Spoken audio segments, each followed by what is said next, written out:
ಕಲಬುರಗಿ ಜಿಲ್ಲೆಯ ವಾಡಿ ಪುರಸಭೆ ಯೋಜನಾಧಿಕಾರಿ ಲೋಕಾಯುಕ್ತ ಬಲೆಗೆ. ಕಲಬುರಗಿ ಜಿಲ್ಲೆಯ ಚಿತ್ತಾಪುರ ತಾಲೂಕಿನ ವಾಡಿ ಪುರಸಭೆಯ ಯೋಜನಾ ಅಧಿಕಾರಿ ಚಂದ್ರಕಾಂತ ಗುರುಪಾದಪ್ಪ ಪಾಟೀಲ್ ಲೋಕಾಯುಕ್ತರ ಬಲೆಗೆ ಬಿದ್ದಿದ್ದಾರೆ. ಲಂಚ ಸ್ವೀಕರಿಸ್ತಾ ಇದ್ದ ಸಂದರ್ಭದಲ್ಲಿ ಸಿಕ್ಕಿ ಹಾಕಿಕೊಂಡಿದ್ದಾರೆ.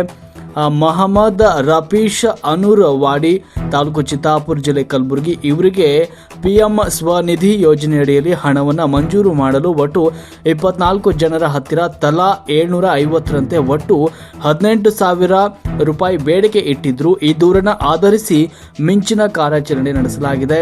ಒಟ್ಟು ಹಣ 18,000 ರೂಪಾಯಿ ಲಂಚಕ್ಕೆ ಬೇಡಿಕೆ ಇಟ್ಟಿದ್ರು ಎನ್ನಲಾಗಿದೆ. ಸುಮಾರು 7,500 ಲಂಚದ ಹಣ ಫೋನ್ಪೇ ಮೂಲಕ ವರ್ಗಾವಣೆ ಮಾಡಿಕೊಂಡಿದ್ದು ಲೋಕಾಯುಕ್ತ ಬಲೆಗೆ ಪ್ರತ್ಯಕ್ಷವಾಗಿ ದೊರಕಿದ್ದಾರೆ.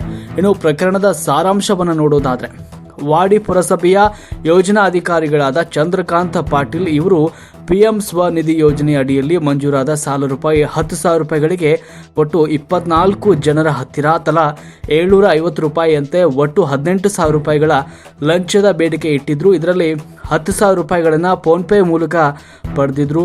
ಲಂಚ ಸ್ವೀಕಾರ ಮಾಡ್ತಾ ಇದ್ದ ಅಧಿಕಾರಿಯನ್ನ ವಶಕ್ಕೆ ಪಡೆದು ನ್ಯಾಯಾಂಗ ಬಂಧನದಲ್ಲಿ ಇರಿಸಲಾಗಿದೆ ಅಂತ ಅಧಿಕಾರಿಗಳು ಮಾಹಿತಿಯನ್ನು ನೀಡಿದ್ದಾರೆ. ಈ ಕಾರ್ಯಾಚರಣೆಯನ್ನ ಜಿಲ್ಲಾ ಅಧೀಕ್ಷಕರಾದ ಬಿಕೆ ಉಮೇಶ್ ಅವರ ನೇತೃತ್ವದಲ್ಲಿ ಮಾಡಲಾಗಿದ್ದು, ಸ್ಥಳದಲ್ಲಿ ಪೊಲೀಸ್ ಇನ್ಸ್ಪೆಕ್ಟರ್ ರಾಜಶೇಖರ್, ಸಿಬ್ಬಂದಿ ವರ್ಗ ಶರಣು, ಪ್ರದೀಪ್, ಅನಿಲ್, ಮಂಜುನಾಥ್, ಸಿದ್ದು ಬಿರಾದಾರ್, ಹನುಮಂತ ಕಾರ್ಯಾಚರಣೆಯಲ್ಲಿ ಪಾಲ್ಗೊಂಡಿದ್ರು ಎನ್ನಲಾಗಿದೆ. ವರದಿ ಪವನ್ ಕುಲಕರ್ಣಿ, ಕಲಬುರಗಿ.